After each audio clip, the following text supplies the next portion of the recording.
Mark Jeffries, and Matt Pangrack. BTL is brought to you by Lowrance, Lose, Strike King Lures, Bass Cat Boats, Ducket Fishing, Spro, AFCO, Big Bite Baits, Sunline, and TH Marine. BTL coming at you. Good Tuesday, everybody. Welcome once again to BTL Bass Talk Live, where we're going to talk bass fishing and anything else that we want to talk about. Yes, we have a special guest in studio, Bradley Hallman, in the house once again. And folks, real quick, I know we were scheduled to have Tim Horton on today, but unfortunately, I got a call late last night, and Tim made a post on his social media.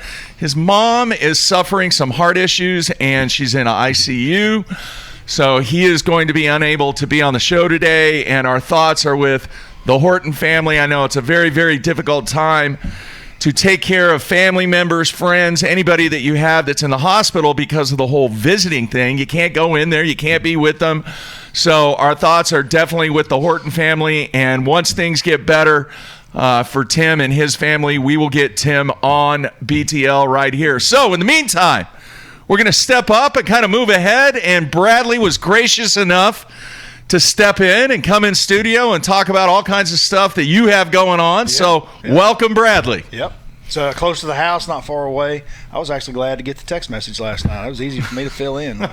No problem. All right. In the meantime, we have more cancellations on the tournament front. Yesterday, BASS sent out an email to the nation presidents that said the Bass Nation Regional, which was the May 31st on Toledo Bend, postponed. Yeah. Which is interesting because they have not yet postponed what was supposed to be the second Central Open on Neely Henry in Alabama, but that tournament actually takes place before the Central Regional that was just postponed. So you think we'll be fishing Neely Henry here in 3 weeks, Mr. Hallman? I don't know. What do you think? No. I would say no. I think you are going to have a very, very busy fall. Yep. There was an announcement, not an announcement, but there was a release from a radio station in Orange, Texas, an AM radio station. Yeah. KOGT 1600 AM. Rocking the oldies. I have no idea. Anyway, they had a guest on their show announced that the Sabine River event was going to be rescheduled. Yeah. And they also said that the Lake Fork event was going to be rescheduled on the Elite Series. So now you're going to have guys on the Elite Series that have only fished for 2 days all the way probably through the month of July. Yeah. That's crazy. Yeah. But probably the right thing to do. Yeah. Who knows? 2 days. Who would imagine? 2 days. Some guys have fished only 2 days. I know. I'm in that boat. That's it. I fished 2 days. Yeah. That's what I fished. Yeah. Tournaments. Right. But you have been spending a lot of time on the water, Bradley. Yeah, we've been doing a lot of other things. A lot of other things. Most notably, what did you call it? The Red River Shootout? Absolutely, yeah, so we called it the Red Todd River Shootout. Castledine and Jason Bonds, who are very well known. Everyone's getting to know who Todd Castledine is, and Jason Bonds, very well known there in that kind of East Texas region, all across Texas. And then they took on Bradley and Andrew Upshaw. That's correct. The Red River Shootout, Oklahoma versus Texas. And in typical fashion, the Texans were damn cheaters. Per usual, it never fails. It's just like in recruiting and football. It's insane. Cheaters, huh? Dude, don't give it away yet. We had scales, and we had an agreement. They went and purchased a Rapala scale to match the Rapala scale that was going to be in our boat. Do you think that's what they used to weigh their fish? I guess not. They weighed their first fish with it? Nah, no more after that. So it was still a 5-fish limit, but since they were spawning, we knew that we'd be targeting some big females, potentially some 6 or 7 pound females. Didn't want to really put them in the box right now, especially on a lake that we all really think very highly of at Texoma.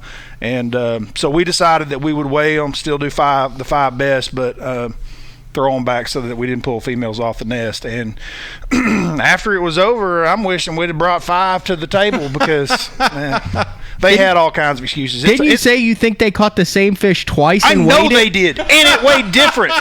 And how about that? Yeah. Is that not? Yeah. And they needed it both times. And the second time they weighed it weighed 3 ounces more than it did the first time. And they were just like, oh, good, it's a 3.6 now. And then and then wasn't it? So I was trying to figure out how it was going. Or maybe it was the day after, and Castledine wouldn't stop fishing because he knew he was down. So they wouldn't. They didn't. You guys, you made some rookie mistakes though. You got to put an end time on it. You got to put some rules on it. You got to take a picture of the fish with the scales. I mean, if you're gonna call it the Red River Shootout, they drove almost 4 hours to meet us on. They put in on the Texas side. We put in on the Oklahoma side. We started on the Oklahoma side of the lake. Upshaw had to drive 3 hours. I drove 2. And one would think that if you started at daylight, common sense would say, hey, tournament's probably going to end about 4 or 5. No, it was 6:01, and I'm calling Todd going, how much longer are we going to fish? The sun is setting. It's like gone in the horizon. Hey, man, probably just a little while longer. His answer to me was maybe another hour. Or about 15 minutes. So you knew they didn't have them. He was locked down on one. I knew he was. He was sitting there thinking, well, if I can catch this in 5 minutes, it's over in 5 minutes. So what's the vibe between you guys? Because you, Andrew Upshaw, Todd Castledine, I know you're kind of rooming with Scott Martin this year, right? Doing those videos, which should have been getting pumped out in content, but you're kind of all under that same umbrella now, where the tour, the pro circuit has fished 3 events. You all fished the pro circuit last year. You're all fishing all 8 opens this year, right? And all 3 really upping your YouTube content and videos. So what have the conversations to try to stay relevant with you 3 guys have been like, and how you're tackling this process to remain relevant and still be kind of a viable asset in the industry? So we're all just kind of using each other. We use each other to build off each other. We use each other to bump ideas off of each other. We use each other to, just like we're mentioning them on this show and their YouTube channels, they do the same for me. Andrew has some spots at Bass. Todd has obviously a huge following in Texas.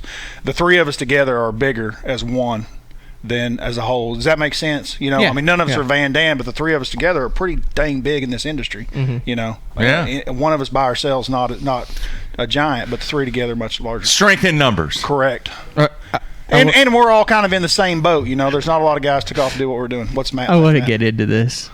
So Brad is learning. We haven't talked about this on air because this is kind of just an open topic day between us 3, right, Mark? Well, we have a lot of business to take care of. But I want to get to this right off. So Brad, I mean, he's a genuinely good guy. Can get a little fired up at times, and I have never seen a man get so fired up over malfunctioning technology. That's part of it, man. I'm driving the truck the other day, the phone rings. He said, I got 4 kids coming in saying, Daddy, are you okay? And it's because I'm in my office screaming at a stupid laptop. He's like, I want to crush this thing with a sledgehammer. I said, dude, don't do that. I said, take a breath. I said, listen. I said, I've worked for Mark Jeffries for like 12 years now. I said, I didn't know anything. I said, Jeffries' response to fix everything is either reboot it or figure it out. I said, so I understand you're going through the learning curve. I said, Brad, you're at the point of your video editing and YouTube career where it's like you have never bass fished before. You buy a high-end bass boat 3 months ago and you're wondering why you're not going out catching 20-pound bags.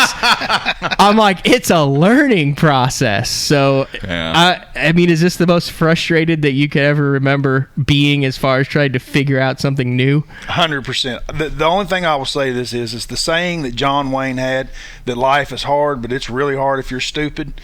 I'm pretty darn stupid when it comes to that computer. He's so hard on himself. Nuts. He calls himself the dumbest dyslexic redneck in Oklahoma.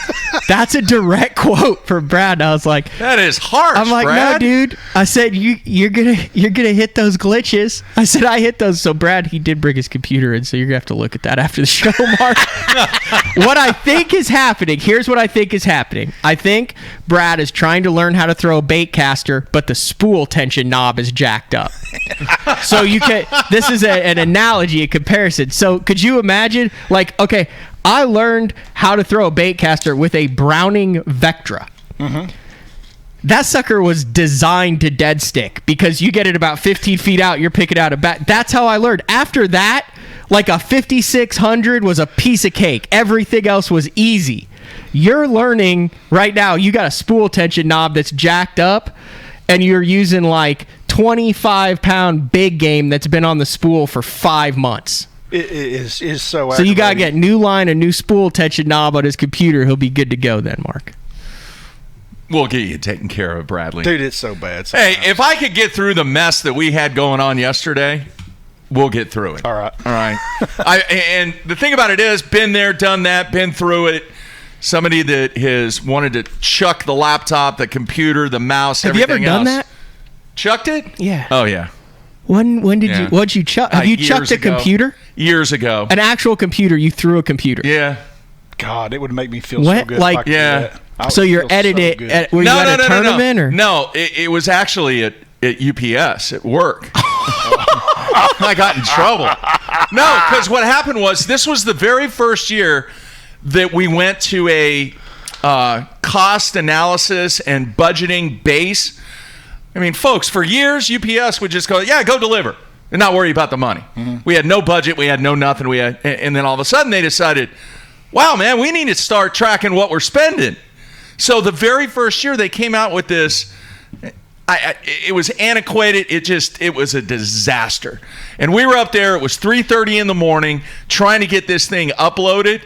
And back then they were old IBM. Do you remember the old IBM green screen monitors? Yeah. Yeah, that's what I chucked. I did. I was done. I had been there for like 46 hours straight. I had the growth. I smelled. I mean, it was just... It's like the copier in Office Space. Kind of, yeah.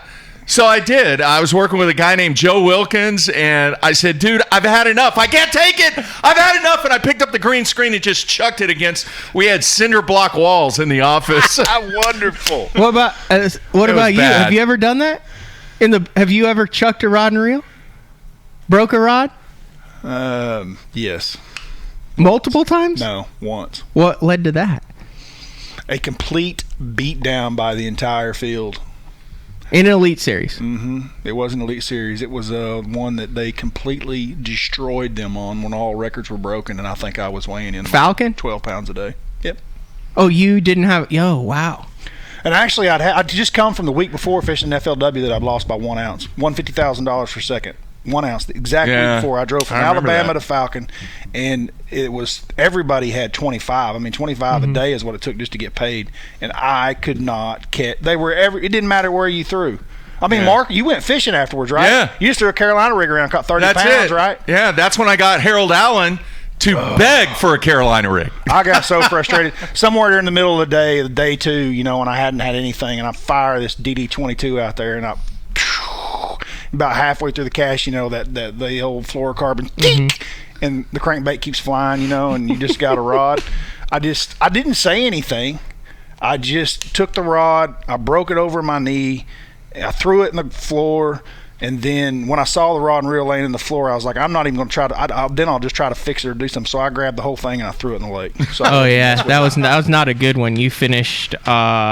Not good.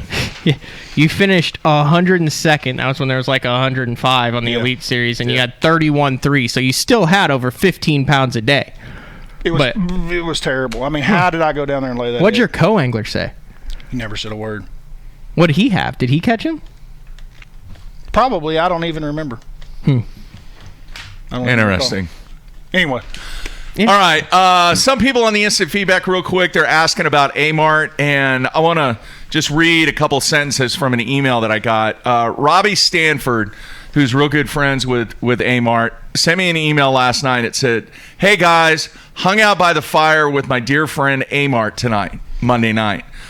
We listened to your old show from 2007 and his win on the Delta. It was great to hear him with the win and listen to the show. As you know, his second brain surgery was this past Wednesday. It took him 7 days after his surgery in early April before he and I were out catching big spots again. I think we will be strong enough to get out there soon. I was just thinking that maybe you guys might be able to get him on when he gets stronger. Yeah. So that's what we're going to try and do, but I'll have to get with Leslie, and we'll do everything we can. But I really, really appreciate Robbie sending that in, and it sounds like he is he's a fighter, and he's going to do what's necessary. But also, hopefully, he can get back on the water soon, Bradley. Yeah, he's one of the guys that's like super liked by every person that he has ever met him. I mean, he's just so nice, and of course he's a phenomenal fisherman, but he's a great guy, dude. He is just a great person. His whole family is. He's actually the guy that he taught me how to fly a kite with the kids. What? Yeah, the correct way. What did I say? Everybody's got an A-Mart story. Yeah. Everybody. No one can say he's a nice guy without having a story. You didn't know how to fly a kite? Well, listen to this. The correct way, I said. Okay. So we were down in Florida in between tournaments where we had some kind of layoff or something, and I don't know what I was doing down there. Maybe just having breakfast with some of the campers. They were all the campers, and I was down there in the morning. Chris Lane's kids, Aaron and Aaron's kids, and myself took all the kids to lunch, went and had lunch, and then Aaron was like, we're going to go fly kites, man. You want to come, fly kites? And I'm like, yeah, I mean, I ain't got nothing else to do, but hanging out with kids is my style anyway. So we roll to the park, big football field kind of type area, and he starts grabbing rod and reels out. And I'm like, what are we doing with the rod and reels? He's like, you never flown a kite? And I'm like, not with a rod and reel. And he's like, oh, dude, this is the deal. Dude, it is the deal. Oh, yeah. Like braided line? Oh, yeah. Just a light braid, like a 20-pound test braid, and just fill the spool just as full as you can get it on a big spool reel, and just hold that rod tip up in the air. There's no having to run with it or anything. You just click the bell and hold your tension, and it just pulls out like a fish, and you can send it all the way to the moon, and then you just click your bell, and then it's just like, if it's real windy, it's like a really good fish on. For a guy with a YouTube channel? Oh, that is a great idea. Correct. I lives in Oklahoma where the wind blows every single day. Dude, it is the deal. 10 to 20. So now, with all of my herd of kids that I have, that's how we fly kites. I just line them up with rods and reels. Well, with the wind blowing out of the south all the time, you can just do it off the back porch, can't you, at the house? Power lines. Fly it over the field? Power lines. Really? You have to get on the other side of the power lines to do that. Usually we just go down at the bottom in the driveway and send them up. Yeah. That was cool. I had actually done that when I was a kid. My dad had a ocean rod and reel, and there was a baseball field that was right by our house called Spud Field, and we used to take those deep sea fishing rods, and that's how we would fly them. Maybe it was a California thing. I don't know, but yeah, that's what we did. Yep. I was like 8-9 years old. Yep. I learned that from Aaron. Very cool. Yeah, you're right, Matthew. Everybody does have an A-Mart story. You're right. All right, big stuff going on with the BFE? The BFE. We've got the last prototype coming, and we have a color contest that we are announcing. Yeah, we're going to talk about that. The banners are on basshone.com. The banner is actually below if you're watching on the BTL page of basshone.com. There's a banner right below the feed that will open up another window. Another page. Here's the deal. Do not submit color name submissions to the BTL Facebook page, my Instagram, Bradley's Instagram, the instant feedback. What Big Bite has actually done is make a dedicated page for this. So you put in your email address. Meaning this contest is legit, because if it was up to Matt and I's Instagram. Yeah. We needed because it's coming from multiple different sources, so we needed a home for all these to live. And this was the whole deal of this was following this process from bait creation that Brad has never done. We won't go through it. We've done a whole show on this thing, but from creation all the way through to market.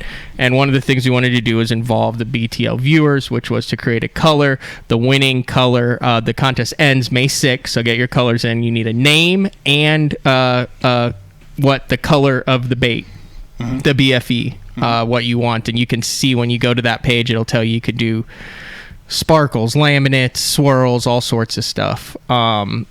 But also kind of look at some of the colors.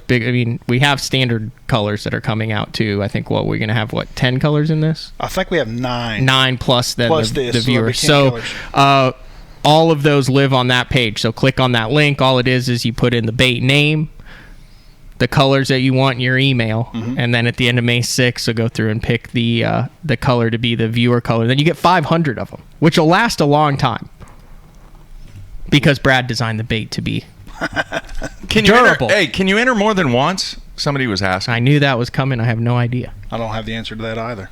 I don't see why you couldn't. I don't know. I just added the banner on the live feed page. I forgot to put the link in, so the link will be there after the show. If you're listening on YouTube, just go to basszone.com. It's the big banner at the top. You can go to my Instagram. Bradley will have it out on his Facebook and Instagram after this, and then it will also be on the BTL Facebook page. So click it, submit it, have a chance. And, hey, we're also going to have the winner on BTL. Yeah. Sweet. Hey, real quick, dude, I just got slammed with volunteers yesterday after the request that I threw out there, Matthew. Had like 50, 60 people submit. I kind of had to cut it off. I even got more submissions this morning.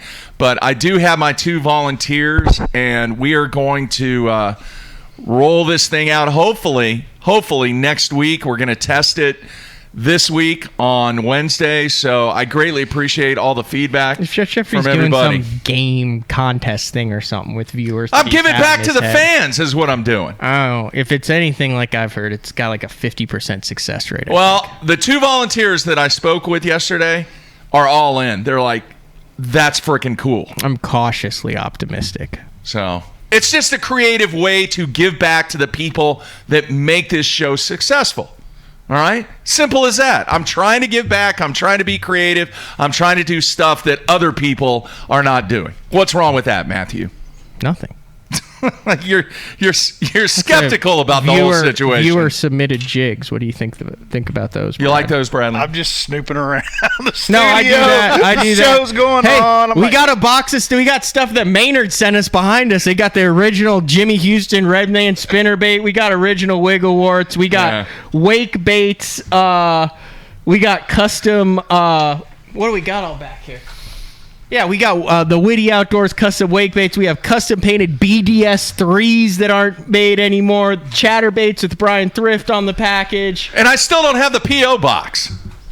I need to work on that. A color selector. A color selector. That came from a viewer. Did it? Yeah. I haven't seen one. I'll have to check that out. Yeah, it's vintage, man. It's been used, too. Really? Yeah.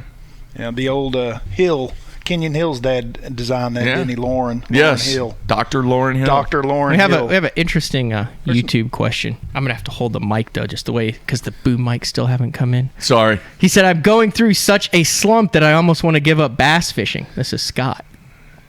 He said, do you or any of the pros go through this, and how do you overcome it? Because right now, I suck. Please help. Oh, jeez. I feel like that one needs to be addressed. Everybody has been in this, and he's not the first one to ask this question.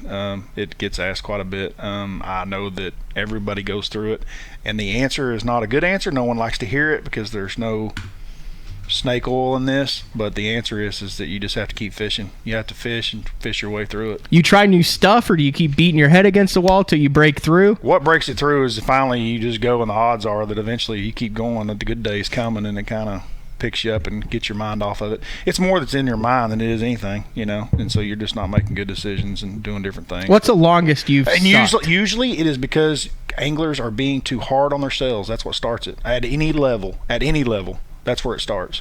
It starts on being too hard on yourself. Your expectations and stuff are just too high for what you're trying to, it's, and quite honestly, for most, fishing is still, a fun pastime, correct? Mm-hmm. And it's great to have expectations and stuff. I'm not saying that, but just back off on some of the pressure that you're putting. You wouldn't happen to have any videos where you go out and suck coming up soon, would you? Oh, I made one last night. I was up till 3:30 in the morning. I hit render. And speaking of suck, and the computer locked up on me at render. Bradley. At 3:30 in the morning. Brad's in a situation where he's rendering a video where he sucked on the water, Yep. and then his system locked up. Yep. So if that answers your question, we've all been there. Jeffries and I went on a fishing trip to American, which this guy sent us to. He wanted us to scout it out for one of his. Oh, we scouted, didn't It's we, a Bradley? good lake. It's We got a lot of scouted. history. I've caught him out. Yeah. Do you not admit it looks great? It looks amazing. You and talked to someone who said he's caught him out of there. I think that we may have just been there on the wrong day. Well, But that's the lake that I went to. you can ask him. He's in the back of the boat the entire time going, they don't live here. They don't live here. They don't live here. What's the audible Hallman? They don't live here. What's Yeah. your audible Hallman? Yeah. I all called Brad and day. said, well, I just wasted my day at some lake. And Brad's like, oh, really? Like, I send people there all the time and they catch 7-pounders. I'm like, well, I just fished for 5 hours and never had a bite. He's like, you should have done this. And I was like, that's exactly what I did. And he's like, I don't know about that. I don't know. There's not many fish in that lake. So when I say they catch 7-pounders, it's kind of like a T-bird deal. You catch good ones, but you don't catch a lot of fish. yeah, but it's 60 degrees in the spring. I know. But we went to it's called American Horse, right? Yes. American Dead Horse. We called it, Mark and I was thinking about naming the video Dead Horse, American Dead Horse, but Mark and I were calling it American Dead Horse. Did you see all the way bait through. and stuff? Dude, No! it was dead. The Dead Sea. Really? Yes. You didn't see anything But it's a on great the video electronics? because Or Mark and I videoed us driving out there. I've got all kinds of footage. deep of grass, stuff. standing timber, clear water? Absolutely. I think we should go back and have you should do a one-on-one there with somebody in sight fish. That's what I think. It's a gorgeous. If they live there, they got to be on the bed right now. You should The be able to first, see 'em. the last time I went, I've been a couple times, and I caught some. There's a dude, like it's kind of like out in the boonies, and there was a guy around the lake that was shooting pigs out of a chopper Yeah. while we were on the lake. That's awesome stuff right there. It was cool because they Yeah. buzz around the lake, and you look up, and here's a guy with it was like an automatic because it was like doo doo doo doo doo doo doo, and then they buzz down and they doo doo doo doo doo See, doo. that's some of the cool stuff the Texans have taught us right there. Not how to use the wrong scale, but how to shoot pigs out of a helicopter. That's great stuff. All right. I want to go to the instant feedback. Phil Manchu has a pretty interesting question for you two. You have 3 things: spot lock, side imaging, or power poles. Which one can you not live without? Whew. I can tell you right now that the side scan I can do without. So now it's going to be between the spot lock and the power poles. Yeah. And I'm going to say power poles, hands down, for me personally. Now, every angler's not going to be this way. It's going to depend on their style of fishing. But 9 times out of 10, I'm in 6 foot or less of water. And if my poles reach, I don't use spot lock anyway because it's always stirring up the water and stuff. I'm taking power poles. It's pretty easy for me. All right, Matthew. Spot lock. Why? The other day I was like, holy cow, I've used my power poles like 10 times today.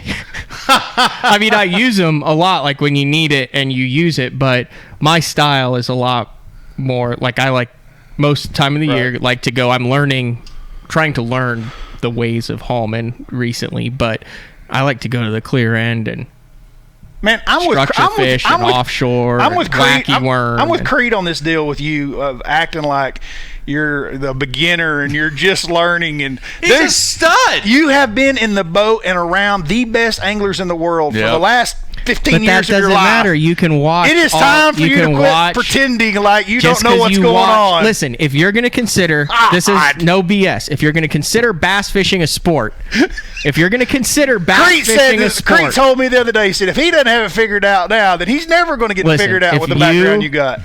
consider bass fishing a sport, then every equipment trainer should be able to play in the NHL. Every ball boy should be able to hit because they've seen how many batting practices. They've seen all the practice. They've seen how it all goes down. There's a big difference, and for some reason people think just because you've seen fishing and been close to it, you're automatically good at it. What is the one thing in fishing? I'm going to get on a soapbox here. What is the one thing in fishing that makes the difference? It's decision making. And the only way you can get good at decision making is to make decisions. I tell this to guys all the time. They're like, hey, I want to jump in the opens. I want to jump in the coasters. What do? I say, make decisions. You got to see how those decisions were made for all those years. Right, but it's different between Running seeing the decision and making it. It's someone else's head. You don't know what went through their head, even though they said it, that allowed him to make that decision. You saw the process. Am I not right, Mark? I mean, he was running around with Harold everywhere. 100%. You watched 100 guys on the Elite Series stop on a lake. You knew the pregame of what it was supposed to be like, what the conditions were, what was probably going to happen. Then you watched all the guys come to the meetings. You visited with all them, what they thought they could and couldn't, the ones that sandbagged. And then you went out the first day and you followed a bunch of random people around that were supposed to catch them, right? And that's how that works. If you want to know the one thing I've learned the most. Then by day 3, you're on the guys catching them. By day 4, you're on the juice, dude. The one thing that I've learned the most, rooming with Rojas and all that stuff, practice and a game plan typically is way more of a shit show than people would ever understand. 100% agree. Watch your language, son. I'm sorry. You need to apologize. I apologize. That is not good. We take great pride in not using that kind of language on this show. It is. Don't watch my YouTube then with Mark in the back. Jeez. Yeah, you got bleeped out like 9 times in Jeffrey's YouTube. That was not BTL Bass Talk Live, Here, though. we'll redo it. Thank you. One thing that I have learned from covering this, it is way more chaos during practice than people think. People think that they go out, they have a game plan, they catch them, they know this is what's going to go down. There's a lot of times where the best guys in the world are coming back going, I don't know how I can catch a limit. I got 2 bites today. I'm not sure what to do. I'm spun out. They're staying up, looking at map work, or they're saying, I'm just going to go wing it. Mm-hmm. But the one thing is, they always come in with 5 on the tournament day. Yep. That's the one thing that has really kept me from getting spun out during practice. His comparison of the trainer is foolish because do you know what trainers look like? Trainers are not athletes, all right?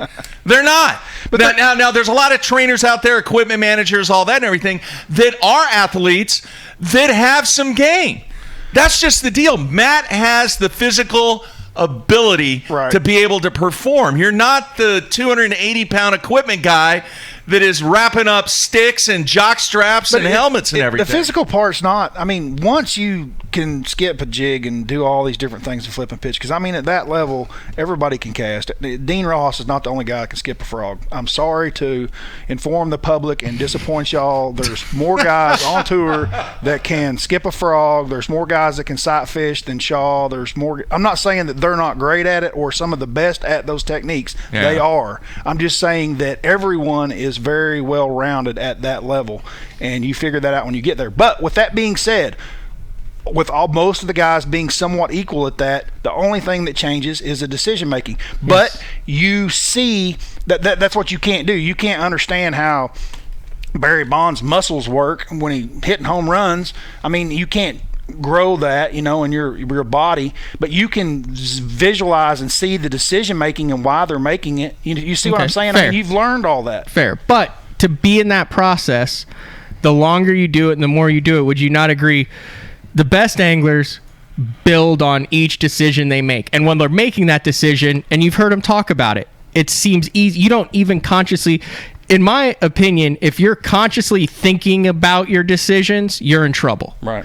It's when you go out and you're like, how did everyone not have 15 pounds? It's because you made a series of decisions that built on each other, and when you made a wrong decision, you realized it was wrong, and the first inkling that you had when it was wrong, you didn't push it any further. So the best guys in the world are able to string together good decisions and not let one bad decision during the day derail the entire day and send them down a wormhole to oblivion. Yeah.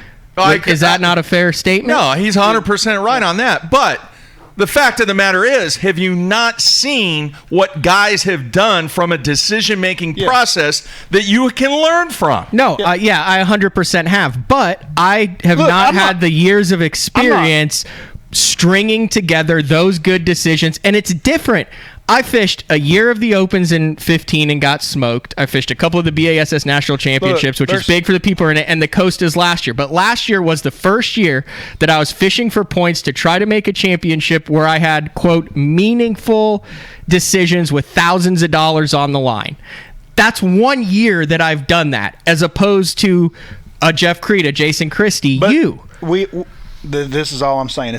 I'm not beating you up on this deal. I'm just saying that Crete is right about this. That you can't play that card like you're in the blind, like you're blindfolded. The novice category. You're in the dark on this deal. When it comes to those decision making, I had this conversation with you on our way to Las Vegas the first year when you and I went out to the U.S. Open together, and you fished as a co-angler or a AAA. Yeah.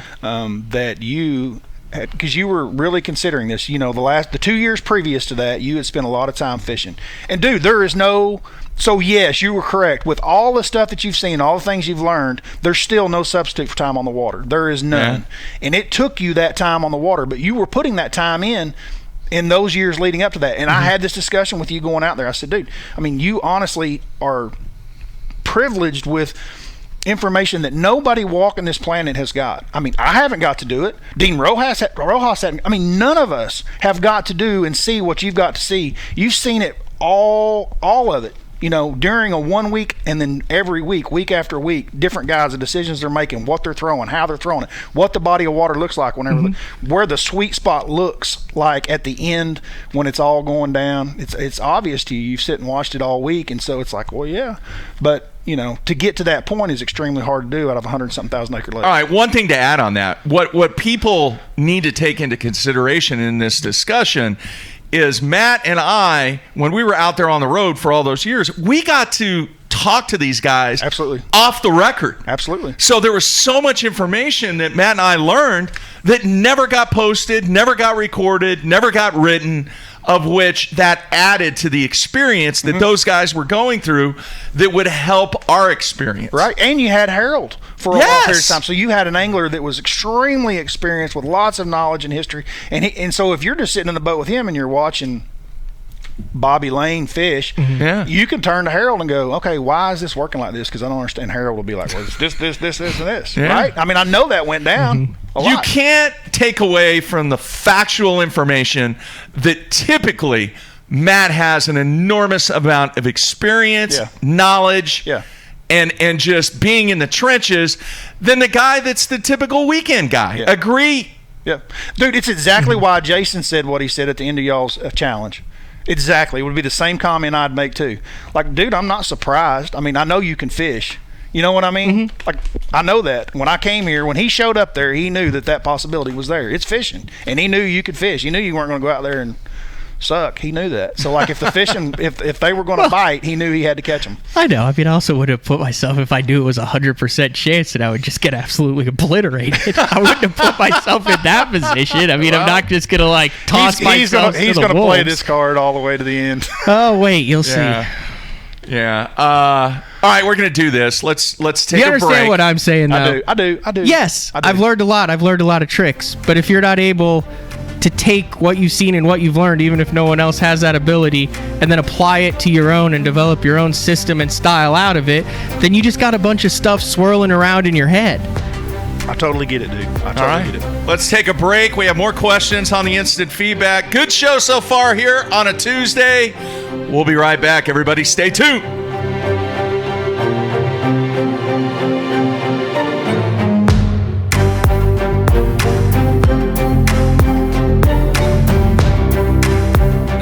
For the best combination of value and performance is over. It ends with Elite TI2. From high-res views of active imaging to mapping in real time with Genesis Live, the high-powered performance of Elite TI2 continues to dominate. And now, wirelessly share sonar waypoints and routes between TI2 displays. Get up to $200 cash back when you purchase a Lowrance Elite TI2 or Hook Reveal display. Visit Lowrance.com/offers for details.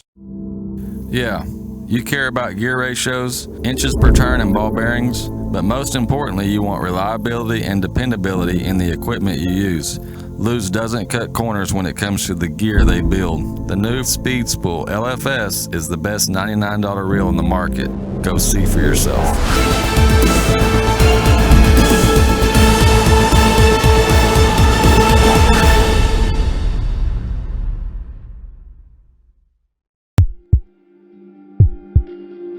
We've paired one of the most iconic hulls in the history of bass boats with a proven lineup of trusted accessories. We're bringing you best-in-class value and performance, leaving others in your wake.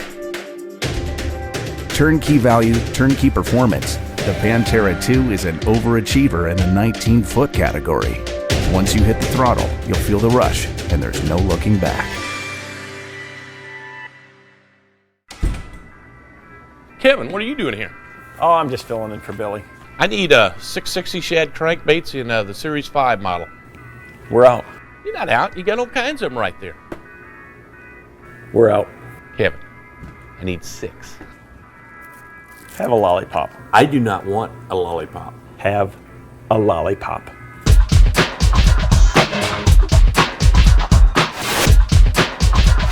Do you have it in sexy shad color?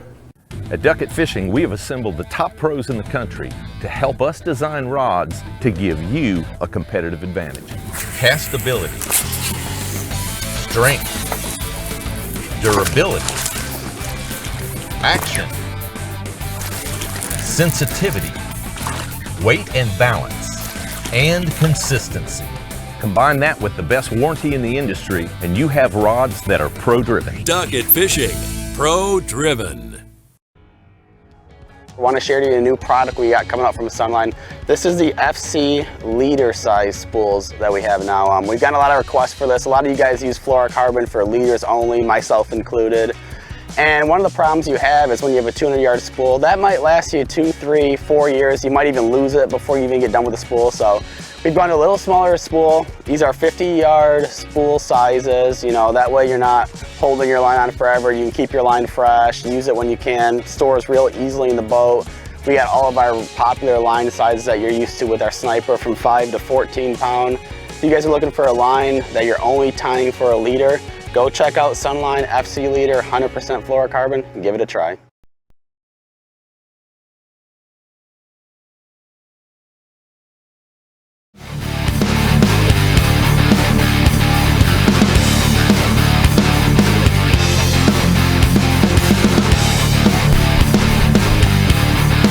Damn Texans.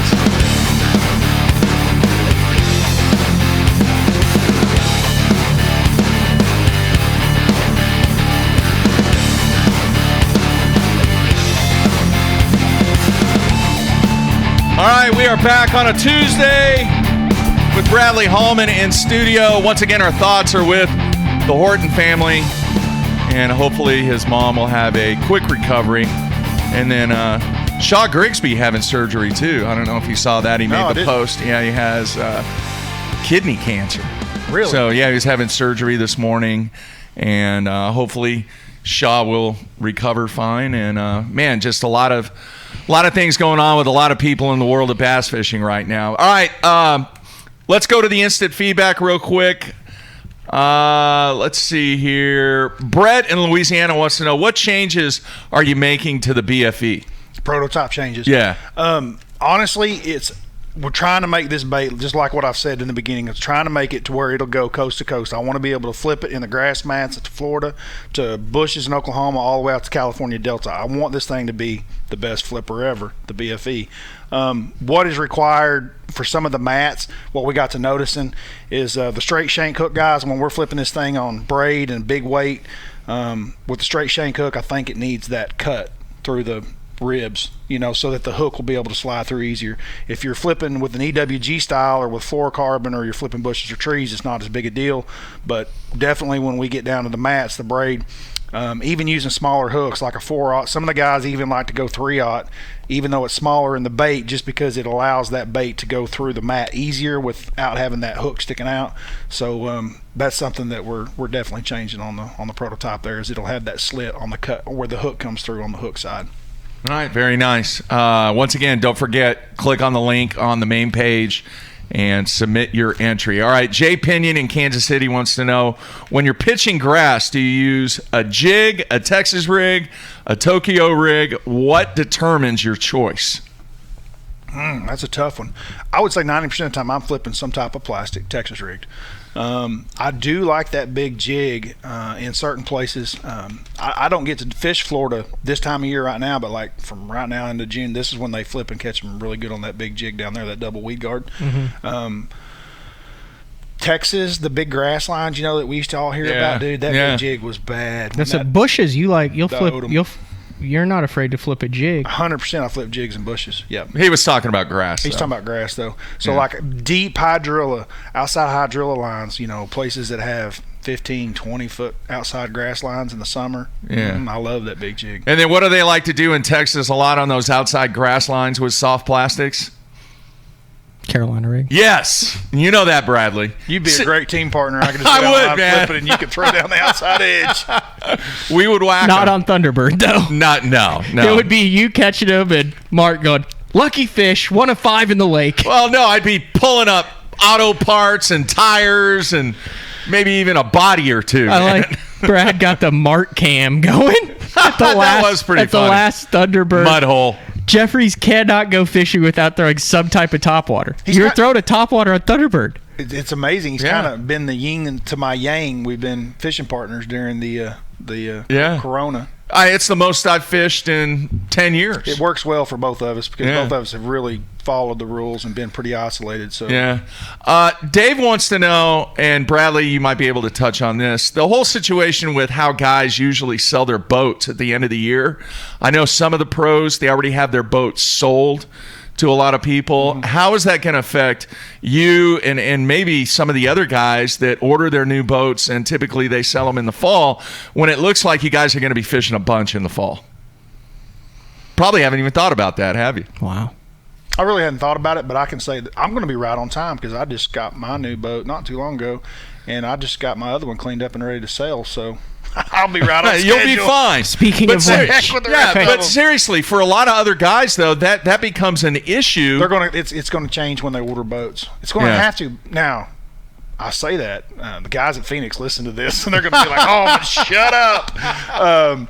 They're going to want to do their boat orders because they like to get the pro boats done around that Christmas time, and this is when they really start jamming those. Is this a good year to buy a BPT Elite Series or Tour Guys boat? Like, I would think, heck yeah, I would think this would be if you're gonna buy Cliff Crochet's boat, I would imagine that a year that he has it run it through, depending on how many, if they don't make the events up. All right. Not saying he doesn't take care of his boat. I'm just saying he's down there Pierre Part and he likes to Mark and I have go fast. Big economy conversations while we're on the water sometimes, and the fact that they have low hours on them is not going to have it. It's going to be minimal compared to the other issues we have in this world. It's definitely going to be a buyer's market, though. It will be. Yeah, I have no matter what. I have one of your lower units in the back of my truck for the past 3 weeks, and I keep forgetting to leave it. Sweet. Do not remind me after the show. I love running into extra lower units. I didn't know I had. Why is it in your truck? He had some work done, and with the social distancing and everything that's closed, it was like left on a curb that I had to pick up. And some put guy in. took it to fish a tournament and met another guy to give it to him. It's a great story. Ben makes the point, how hard is the supply chain going to be for boat manufacturers? That could be. I mean, it's... Everything about this is going to be hard on boat manufacturers. Yeah. They're not immune. No. I mean, it's they'll the same way. They'll be the hardest hit in our industry, no doubt. They will be. Yeah. Unrelated, totally unrelated, but on the news, they're talking about there could be a shortage of meat because of all the meat processing plants. People are getting sick. Pork? Pork. The employees that are beef. working, the environment they're working are real close to each other, and a lot of them are sick. And so they're closing down because they can't work because of the environment they're working in, and so therefore the meat shortage is coming, and the run on meat and the price of meat goes up. Yeah. The biggest thing with the boat companies, and you said that the Phoenix guys listen to this, I truly believe, and we've discussed this, that the biggest thing the boat companies are going to have to overcome is their cash position and their debt to equity. How much debt are they going to be able to service that debt because of the situation, and how much debt is the consumer now willing to absorb with those monthly payments? And so it's challenging. Everything is challenging this year. It's going to be extremely challenging. Yeah. So you prefer a jig in the deep grass? Hey, that's the beauty of this show. We kind of go all over the place. All right, real quick. Steve from Des Moines wants to know why I have a vintage Black Flag record on the wall. He said, what's the story behind that? Quick story, that is a limited release that was done, I think, back in 78, 70. No, it was maybe 80. It's called The Process of Weeding Out.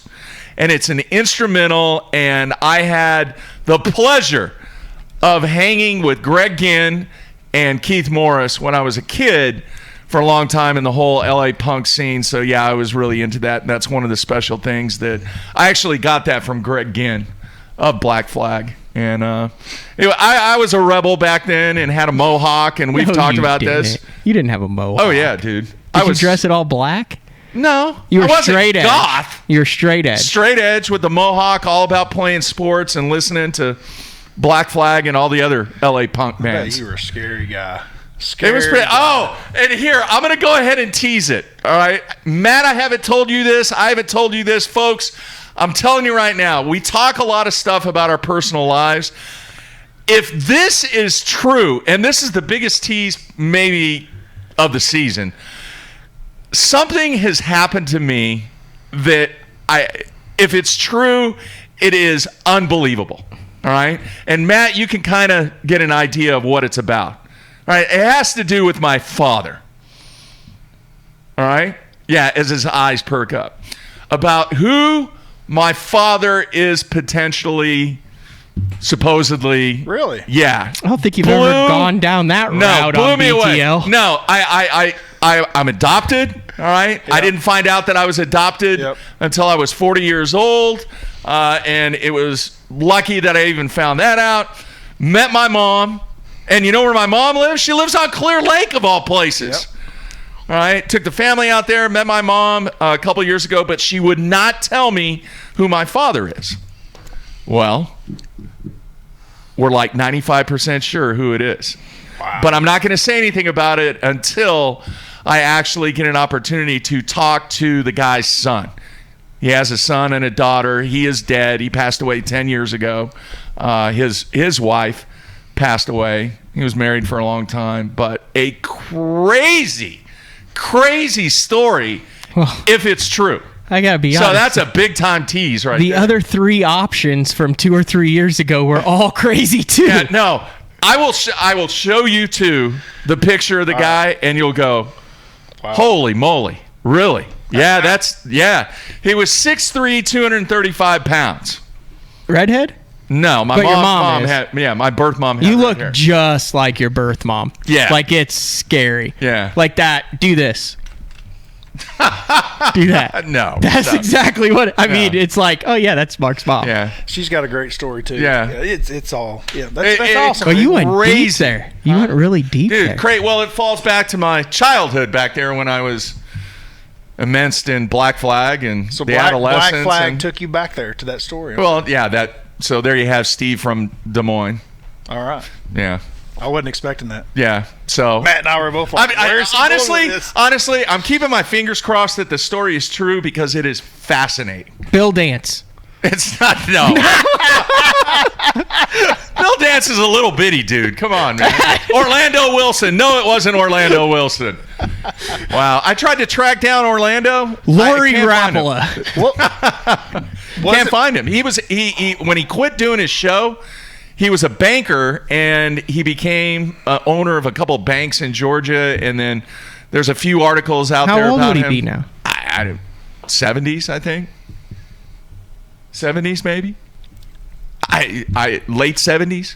I don't know. So if anybody out there has any other info on Orlando, I that's a path I would really like to go down. That was my favorite, and here's what people don't understand: he wasn't that well liked amongst his peers. All right, that I have discovered in trying to track him down and talking to people and all that. There was some animosity between certain individuals on that, and he wasn't that respected as a tournament angler. But I really liked his TV show. I thought his TV show was cool. But I was diving down the I'll take anything path, and kind of weren't we all? I had a following of that outdoor block on Sundays that we've talked about for a zillion years. But anyway, Steve from Des Moines, there you have it, diving into my life and Can't wait to. I totally forgot to show you guys the pictures. It's amazing. The black flag too. All right, let's see here. Jeez.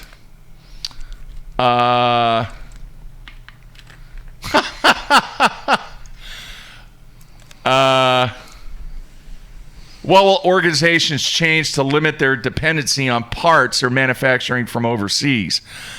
You know, here's the thing about this industry from a business standpoint. So many things are claiming that they're American made. Yes, the vast majority of the whatever is made in America, but some of those accessories, some of those parts do come from overseas. I think you're going to see a dramatic shift over time that eliminates the dependency on suppliers from overseas. All right, and I mean, we could go super deep into it, and I don't want to do that, but it's a simple matter of the price that they're paying for these accessories and the cost to produce in the United States. So that's kind of a basic answer. It'd be on interesting. That. I was having a conversation with Dave Rush, and he said he wants to go through a tournament boat and take everything out that was made or has components made overseas and then go fishing. He's like, you'd have an empty boat. Really? Huh. What are you doing, Bradley? I was checking the YouTube because you guys never do. No, he was doing it. It's you're on that? Yeah, he was doing it. I thought he was checking the other. Yeah. He was doing it. Yeah, I even asked a couple questions on it. We said last week, I said, listen, I'm going to pull up the YouTube comments. Jeffries has the I'm behind the BTL times. comments on the website. And when something pertinent comes through here, I'll bring it into the discussion. One of the guys in there discussion. put the slump buster as this Cinco. There's some truth to Yeah. that. Do you think, Blaine in Arizona wants to know, do you think that there will be a major impact with no ICAST this year to the industry? What do you think, Bradley? Man, you and I had a lot of conversation about ICAST, didn't Yeah. we? Because this is kind of what we think about sometimes. But you know, it was going to be very hard on the tournament organizations if ICAST still tried to go on, right? Yeah. We talked about that. Yeah. It was impossible for it to happen. So I guess none of this answers the question he's asking. Does it impact the industry? You know, we were talking about, I think that everybody just finds different venues and ways to market and put out new product as opposed to showing up at a show and saying and unveiling at a show. Yeah. You know, there's other vehicles to do that, and I believe that's what you're really going to see some creativity in that in 2020. Yeah. Matt, any thoughts? Yeah, I agree. I mean, I think we've seen how important the Classic is kind of like absolutely like a baby ICAST now. And I feel like that has really evolved since I've started covering this sport to where it used to just be where you go to buy your stuff at the Classic Expo, but now there's a lot of unveilings at the Classic Expo because they realized that there's an opportunity there that wasn't ICAST where they could stand out. And then, I mean, you're also seeing like stuff like the project we're working on and stuff. I mean, just creative ways to unveil new baits and get it out to the public where you actually kind of understand more about what's behind it instead of booth baits. So 100%. I think there's a lot of people that'll figure out creative ways to get their product out and utilize the pros. The companies are going to save a ton of money. We talked about that, right? Yeah. Because it costs a lot of money for people to go to ICAST. It does. And you know, the organization that puts it on, they're going to lose a lot of money. They are. All right, we're going to take another break. Come back. More questions on the instant feedback. Fill it up here on a Tuesday. Everybody stay tuned.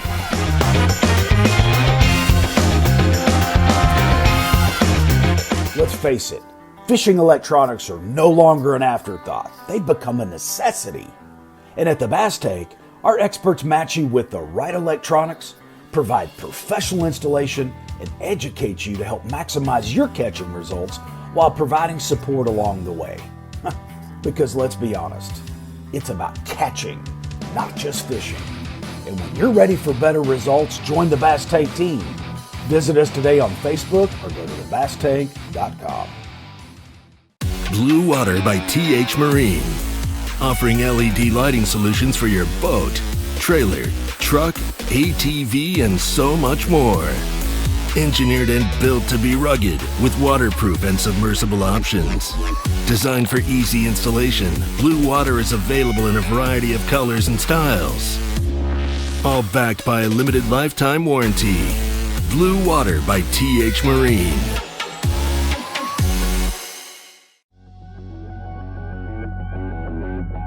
The name SPRO says it all. SPRO stands for Sports Professionals. When you look at the pro staff that SPRO has brought on board over the past 15 years, it's been pretty incredible. I mean, one got it just then. From the development of the Rock Crawler to the McStick, from the Fat Popper to the Little John series, when you tie a SPRO bait on, you know it's been designed by a professional to get the job done.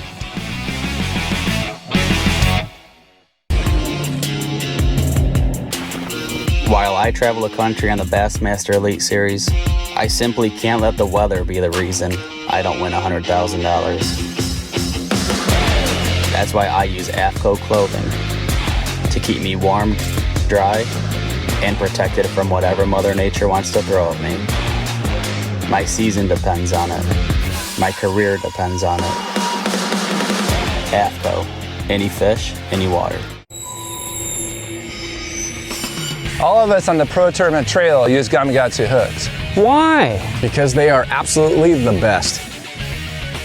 It's not about how many bites you get. It's how many you put in the boat.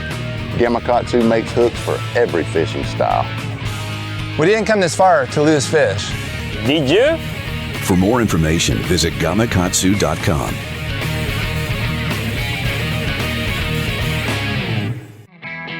The Big Bite Baits Kamikaze Swim-On is a very unique bait, and it's got a full body but with ribs to give it a bigger profile but not more plastic. It's got a jointed tail that gives it a lot of action, as well as this up and down crawl type trail with holes and ribs in it, so it creates a bubble trail almost. This bait is supposed to be fished upside down or vertical like this on a grate for a chatterbait. I prefer it on a swim jig as well, but you can also cut it down and put it on the back of a finesse jig. You know, flip it around for some spotted bass or flipping docks. Anytime you want a small, compact, you know, little trailer for it, this is great for it. So check out the full lineup of swim-ons at bigbitebaits.com.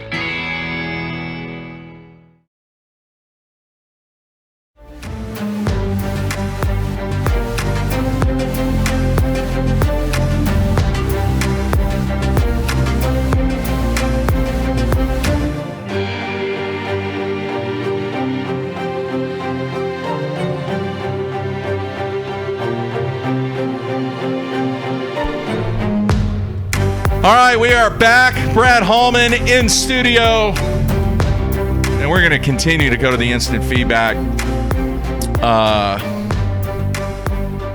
Let's see here. Brad, I want to ask you this, and I've got to get this queued up here. Has this break really been good for you from a confidence standpoint? Everything that we've talked about on this show just seems like everything comes back to the mental game.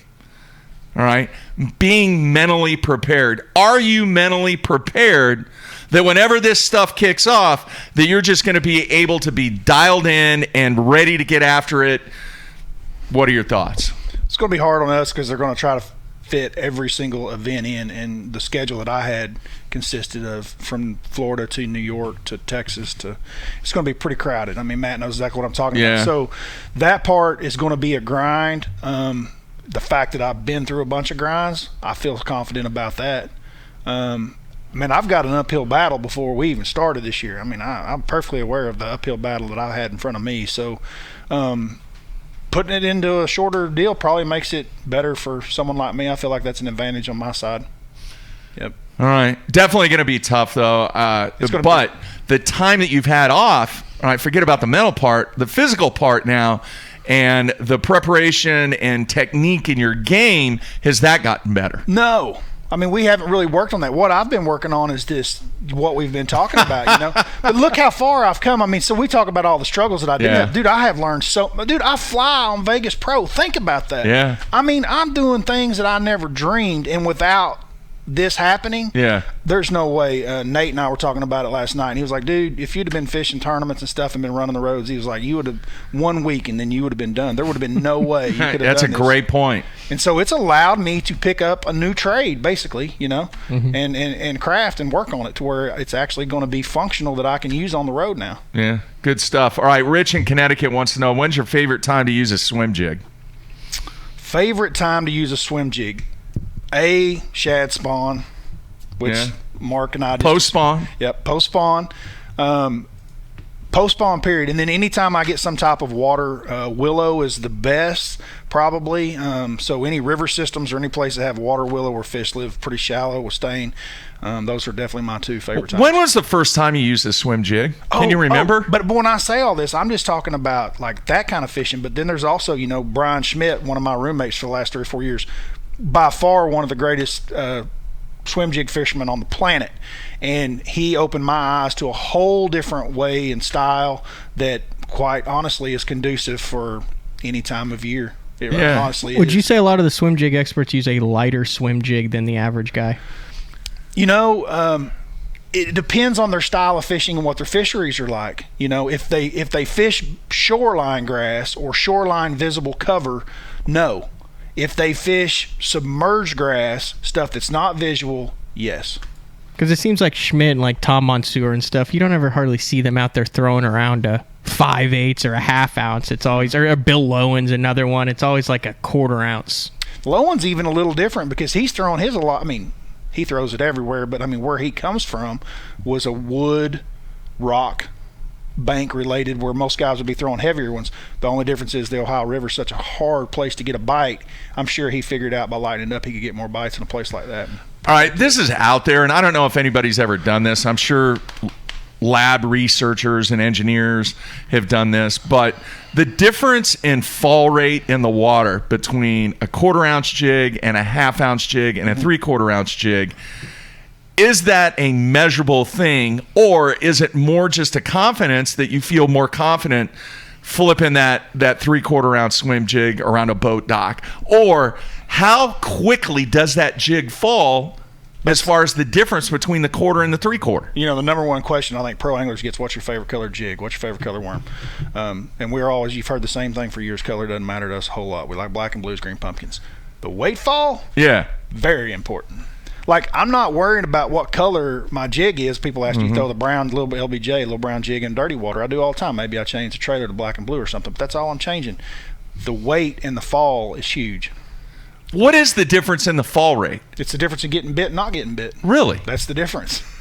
And so it changes throughout seasons and patterns, and I mean, there's all different circumstances, but 110%, yes. Dude, but if they're feeding, I mean, do you think a 1/4 ounce jig, what did you throw that swim jig? We're not this talking back? about every single fish in the lake. We're talking about, you know, do you want to catch 10 fish today or do you want to catch 30 fish today? That's the difference. That's the difference because of the weight. 110%. Okay.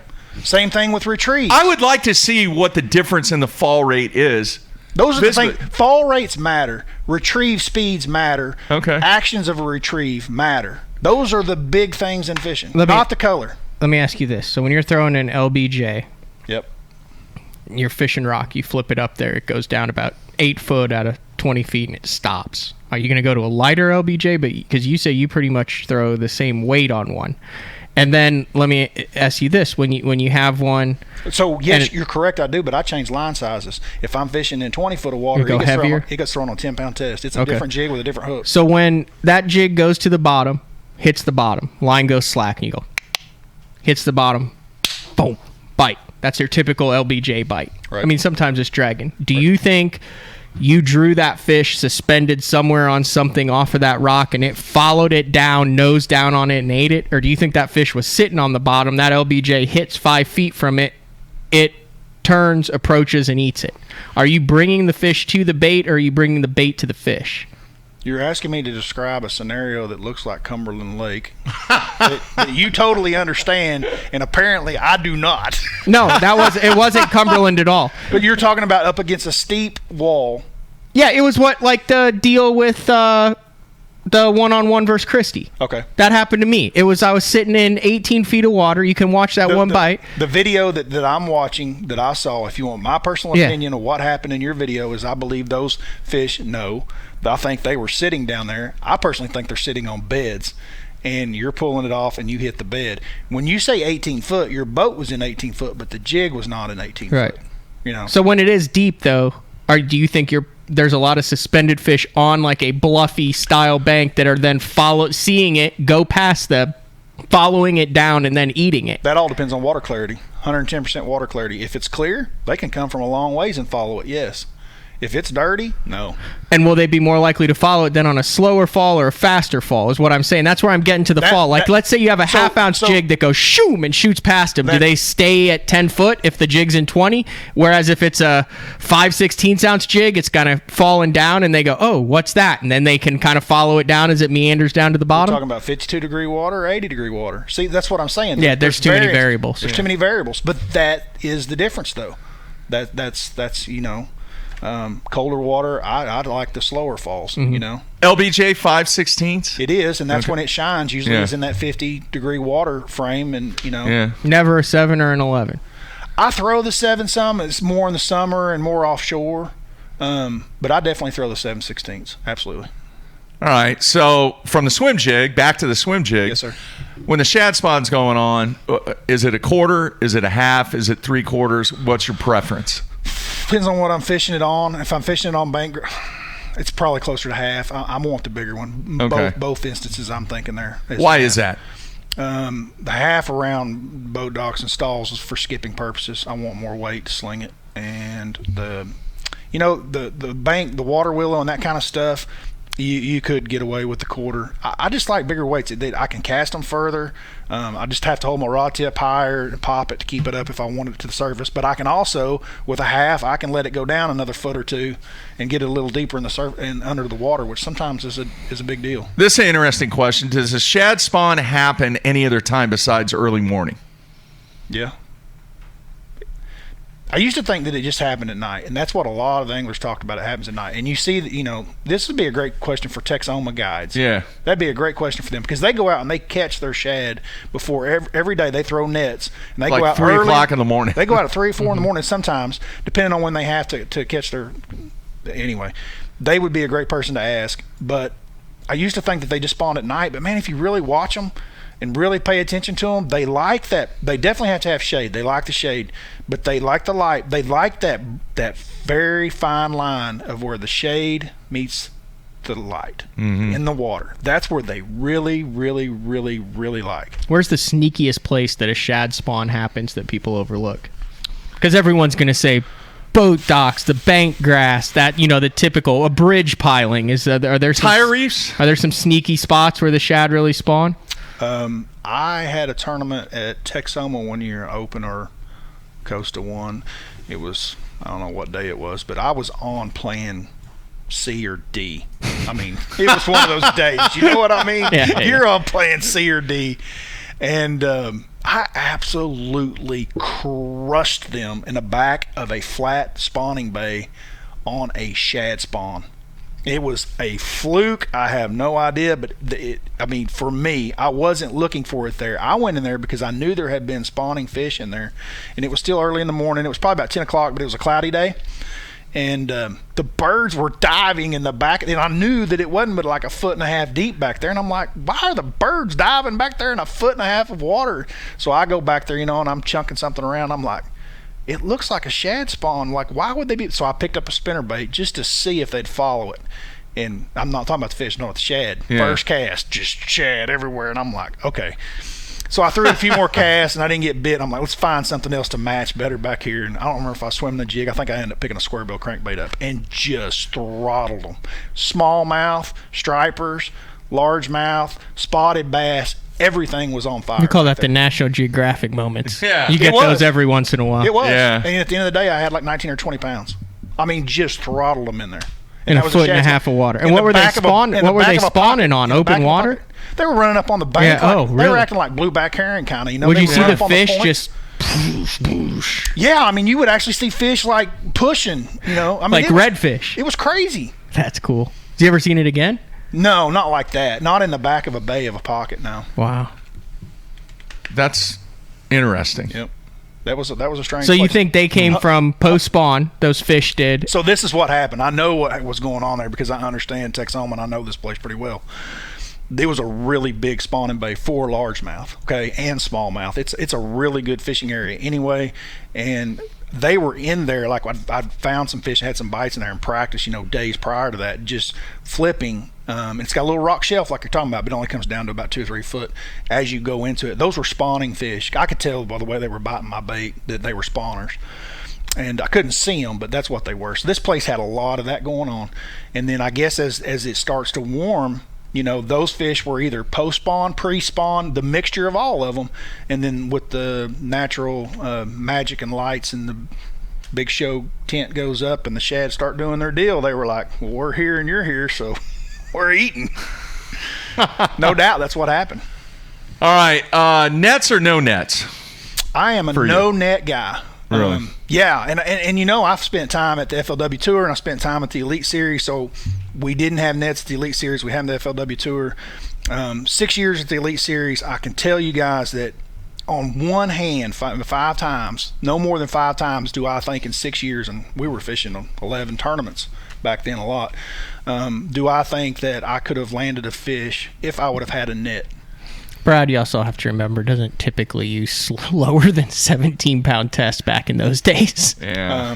One event, it may have cost me, it was, I might have been able to win Lake Murray. I finished 4th or 5th in that event in the Elite Series, and that's the one Rambanis won. Yeah. I might have been able to win that event if I had a net. I had one fish in the boat, in my arm, a big one. And I just picked her up and she had that Seville, and she waddled just a little bit and I was right on the side of the boat and she came right out of my arms, the Seville right out of her mouth, and 5.5 pounder right back in the drink. A net, she would have been in the boat. And I had 3 or 4 fish that week, but everybody did. Wow. We were all losing them with that Seville. Wow. Jim in Dallas, do you know Jim Dillingham? Name ring a bell? Yes, sounds familiar. Yeah, he said he was in the North Oklahoma City Bass Club in the early 2000s. Yeah, the name sounds very familiar. Yeah, I recognize the name too. He wants to know, do you still have your Tennessee baseball cap? Yeah, I still got a bunch of Tennessee hats. Yeah. Yep. Don't wear them though? No. I even took the family there. We went to Knoxville and played them. And that was the big thing. What was I going to wear when I went back to Neyland Stadium? But I wore crimson and cream with my entire family. So. Does Oklahoma City still have a tackle show? He wants to know that too. I believe they do. It's named something January? different. They had. I know they have a couple boat shows that have some tackle rooms at them at the Fair Expo, but I don't know. They've got to have. Yeah, they got to have it. They have a tackle show. I was trying to think the guy that put it on, and I can't remember his name. Well, I know Nick Sadler does the boat show. Yeah, but there are 2 boat shows this year. Yeah, there's been 2 boat shows for a while. So there was the original one, which was that's just all complicated. All the boat owners or the boat dealerships around here, they had a group that they were a part of, and they put on the original one. And then as business goes, you have falling outs, and so then other groups go do their own thing. And so now there's 2 boat shows. Cannot remember the guy's name. He fishes team tournaments. He's been around forever. Nick Sadler does too. Yeah, but I don't think Sadler does the tackle show. No. I cannot remember the guy's name. Anyway, we'll go from there. All right, man. Great show today. We got into all kinds of stuff. I just want to summarize. Go ahead and tell people what they need to do once again to enter the color contest. Well, you can go on Bass Zone's website, click on the banners are everywhere. Yeah, if you can't find the banner, we've got problems. Definitely. It's a giant banner, and then the social medias for us takes you to the Big Bite website. Yep. Come up with a creative name, a creative color. Something if you've ever wanted to always have a color named after you, named after whatever, and whatever color you wanted in that BFE flipping. Submit it May 6th. It closes. If you win, come on BTL, get 500 of those baits. May end up being my favorite color. Who knows? Wouldn't that be cool? That would be cool. Like, dude, that's the color. That would be very cool. All right, Bradley, thanks for filling in with the unfortunate situation that Tim Horton's dealing with. Our thoughts are with him and Shaw Grigsby. Tomorrow, Boyd Duckett. First time he's been on the show in a long time. Ton of questions for the man behind Major League Fishing, some of their plans, and I know they want to get in as many tournaments as they can, so maybe we can get some insight on what the plan is for the remainder of the season for Major League Fishing. And then, folks, we're going to give back to the fans with this little contest that I have structured. We're going to test it out this week, and then hopefully next week we can do that too. So a lot going on. Everybody out there, be safe. We're back at you tomorrow. That's it. We're out of here.